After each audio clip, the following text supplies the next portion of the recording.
Thank you very much, Ron, dear friends, dear delegates. You know that my ultimate goal and hope is to have a new Middle East. I'm not sure we have achieved it. But on the other hand, there is news in the Middle East, and news of great importance. Tonight, our Prime Minister, Benjamin Netanyahu, is leaving for Washington for one of the most important challenges of our time, to meet a call for peace. I want to say a little bit about the participants, a little bit what are they going to face in my judgment. For the more convenient part and the more complicated situation. I believe the Prime Minister goes to Washington determined to represent his people, to implement an widely agreed solution here, namely to have a two-state solution, a Palestinian demilitarized country, state, on the side of Israel. All other solutions are dangerous for all other parties. One state means one conflict forever. There is almost no state in the Middle East without a conflict within itself. From Yemen up to Somalia, a real bloodshed is taking place, and the future of Iraq is undecided. Either wouldn't we like to see a three-state solution, which means Israel and two Palestinian states, one of terror and the other of peace. I'm referring to Gaza and the West Bank.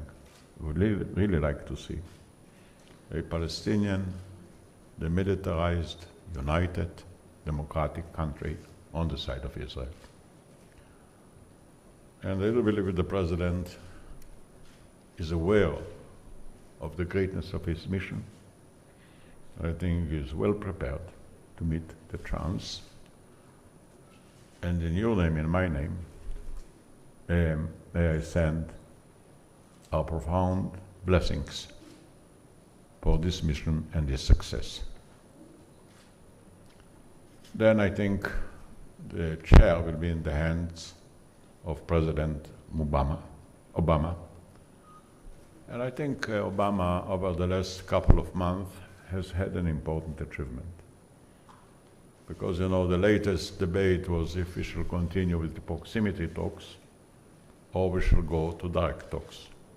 I think the United States played a key role in leading to divorce the proximity talks that were of a temporary nature and enter in the more serious gate of direct negotiations. I always was a little bit wondering about proximity talks, because in my long career I have been also a postman, and I remember the joke that was going around in the post office, and that was about a fervent young boy that sent every day a love letter to his girlfriend, and the result was she married a mailman. So we don't know mailmans, better to have direct talks. So also I want to express our appreciation to the President for his investment, diplomatic investment, to start up with direct talks.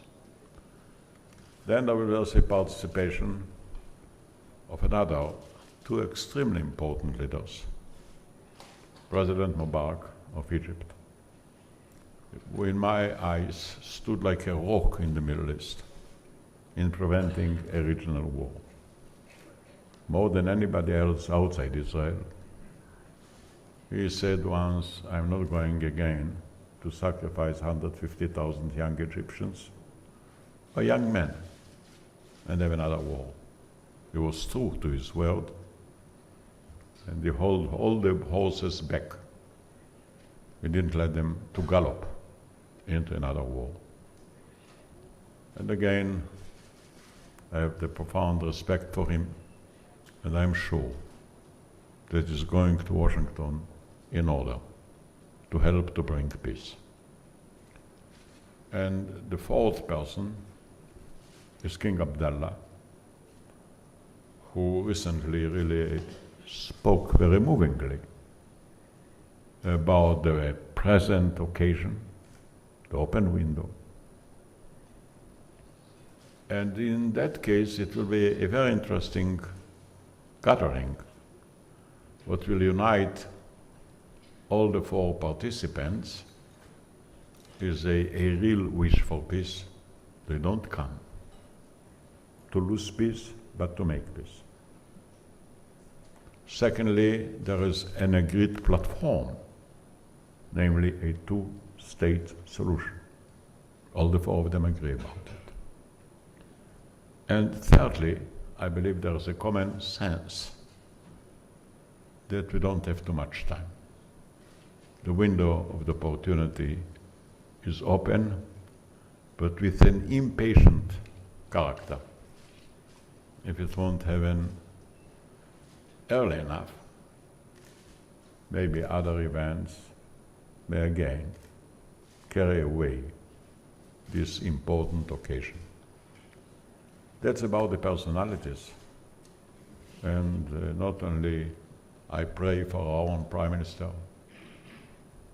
I also wish the best to the President of Egypt, to the King of Jordan, and the chair to the President of the United States of America.